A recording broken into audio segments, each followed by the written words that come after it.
kunwari nalaman mo na binablock ka o may hinala ka na binablock ka, posible na lalabas ang paano malaman ang account na nag-block sa atin. So ibig sabihin, yung account na nag-block sa atin, kakilala natin, kamag-anak natin, yung kaibigan natin, yung jowa natin, binablock tayo, o kahit sino na nagbablock sa atin at kilala natin, mahahanap mo sa ganitong tricks.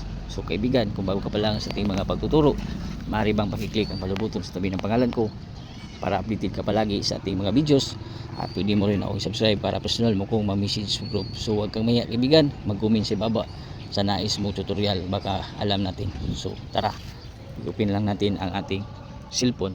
So salamat ka pala sa panonood ng ating mga tutorial at sa pag-share. So sa share mo lang kaibigan, malaki na pong tulong sa ating content, at madami din tayo mga kaibigan ang natutulungan dahil hindi nila ang ganito tricks. So i-open mo lang ang iyong Facebook. So paki-comment mo din sa ibaba kaibigan kung tagasan ka, para malaman natin kung saan umabot ang ating video. So i-open mo lang ang tatlong line, okay?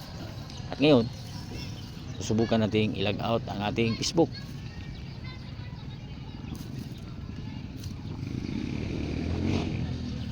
So make sure kaibigan na alam mo talaga, kakilala mo talaga yung nag-block sa iyo, kasi nga gagana ito sa mga kakilala mo talaga, okay?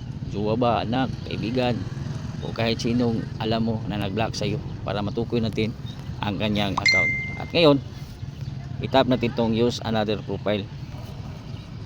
So dito palitan lang natin ang number. So dito kaibigan, ilagay mo lang yung number kung alam mo, yung phone number ba, yung alam mo sa number na nag-block sa iyo. Kunwari binablock ka ng yung kaibigan, yung jowa mo binablock ka, o kahit sino, basta may alam ka na phone number niya, dito mo ilagay, okay? Ilagay mo lang, halimbawa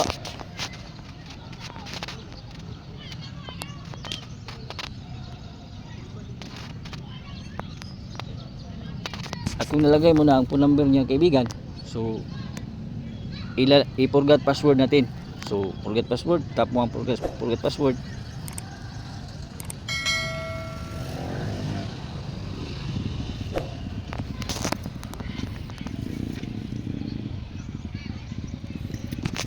So posibleng lalabas ang account ng, kunwari nalaman mo na binablock ka o may hinala ka na binablock ka, posible na lalabas ang account ng Facebook account na yun kung sakaling binablock ka niya.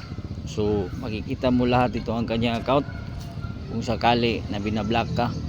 So mag-back na tayo. At sa pangalawang paraan kaibigan, pwede rin natin gamitan ng email. Kung alam mo ang email niya, ay pwede mo rin gamitan. Halimbawa,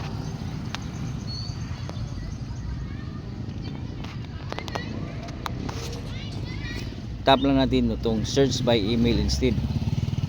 So ilagay mo lang ang email niya, halimbawa ganyan, then itap mo lang itong continue.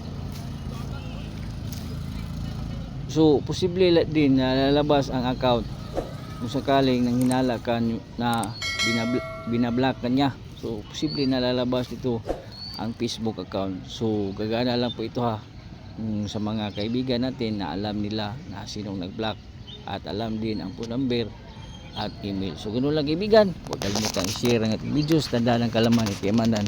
God bless po sa ating lahat.